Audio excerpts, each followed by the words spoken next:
Hi, I'm Mike Lerner. I'm one of the directors of the film The Mission. We're very pleased and proud to be here at Humans Fest for its Spanish premiere, and we're very grateful for all of you and the support you've given us. I can't really answer for Dr. Tahir, but we met him as he exited from his second mission in Gaza. So what drove him for his first two missions? I mean, obviously he's deeply committed to helping people in the world, and the genocide obviously was just such an obvious thing for him to get involved with. So, so we met him through a friend of ours who lives in Cairo. He met Dr. Tahir as he exited from his second mission, and at that time the Rafah border was open, so he came through Rafah to Cairo and met our friend Karim. And Karim suggested that he might want to make a film, and he kind of agreed. And then the next day he came to London and we met him, and we continued to make the film, basically. So this whole film is a kind of miracle. The fact that we met with Tahir was a pure lucky chance, and everything that happened subsequent to that was a lot of luck. And that's what filmmaking is very often. A lot of we're very blessed to have been given the opportunity to tell this story.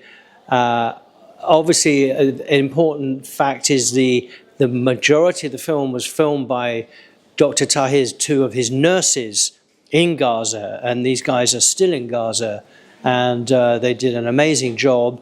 But their security is still under threat because of, as we know, Israel takes great pleasure in killing journalists and filmmakers. So we didn't want to give them the opportunity of harming our guys or girls. So we don't name them up to this point. I mean, there will come a time in the future where they will rightfully get the attention they deserve. But until that time, it's still pretty dangerous. Well, our main hope was that we would make a film that would be representative of the truth, and that people would watch it. I think we achieved the first bit, but it has been complicated getting this film out in the world. That's why we're so delighted to be here. The fact this festival invited us and has been so enthusiastic about it, and there have been other festivals that have done that, but the vast majority of festivals are just completely censored and reluctant to show the truth. I mean, that's the whole point about the genocide, is like there's a lot of people in this world that denies that it even exists, and that these scenes in this film are anything other than where they would call it collateral damage, I suppose. You know, they wouldn't admit that it's a deliberate attempt to commit genocide, to ethnically cleanse Palestine, and that is still going on. I mean, as we speak, that is still happening, and that's an even, you know. So we make this film to try and make people aware, and it does a bit. We didn't make the film because we thought it would stop the genocide, because, you know, that's not what films can do. But we made the film for the future, so that people can understand what happened, and it's evidence of, well, the greatest crime of our lifetime. And so we hope it will continue to have relevance in that way as well. No, I mean, I obviously it's quite a tough film, you know, it's quite a tough watch, but I really thought that people would just go, well, you know, there aren't that many films like it, very few films like it, and we just thought, you know, out of curiosity, people would want to see the film, let alone out of humanity and compassion for the victims. But you know, it's been remarkably difficult for other festivals to be able to program it for some reason. Well, we know the reason. So, but we hope that will change, and in time, and as more festivals program it, and other maybe TV channels pick it up, and etc., it will reach a wider audience, because it has to. I mean, it's more the responsibility to make a good film, given the opportunity that we had.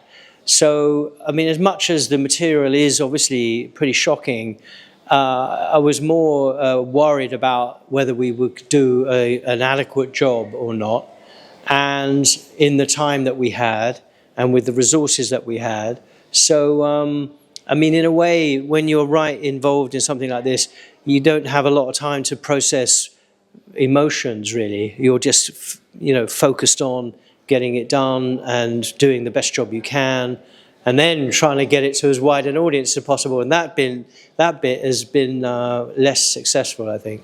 Well, I mean, again, we wanted to get it out quickly as we could. I know. I think it went kind of quite well, really. Films have a way of finding themselves, and we have very, very good editor, and it's sort of. We didn't really have time to think about how difficult it might be. You just sort of get on with it, and we are pleased with the results. I think we made a good film, and as I say, within the time and resources that we had. The question is, what do we all do? And the answer is more. Whatever anybody's doing, we have to do more. And this film is about achieving justice for Palestine, well, for the world, really. I mean, ultimately, this genocide is an attack on humanity. It happens to be the Palestinians who are at the forefront of it, but in fact, the way that it has destroyed, other aspects of life outside of Gaza. I mean, it's destroyed democracy to a great extent. It's destroyed our right of freedom of speech, our right of protest.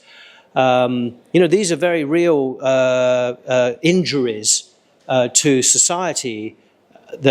Spain has perhaps fared better than many other countries, but still, you're still involved in the genocide. You're still supplying arms and support, and however the rhetoric of the government is pro-Palestinian, and to some extent it is, there's still more that has to be done. And it is incredible that we're now heading towards the third year of this, and things are getting worse. They're getting worse, obviously, in Lebanon. They're getting worse in Gaza. They're getting worse in Iran. They're getting, and so, humanity has got to somehow stand up to this, and we've got to do a lot more than we're doing. And unfortunately, people are obviously very much influenced by the media and by their governments and by the police and everybody who are, the irony is we're in a situation now where the perpetrators of genocide are being supported, and the people opposing genocide are being arrested and discriminated and attacked. That's the truth of this moment, and we will look back on it and think, well, that was kind of weird, and it is kind of weird, and it's kind of completely unacceptable. And I think every day we all have to think of different ways. We have to use our imagination. What can we do to stop this happening and to bring justice to the world?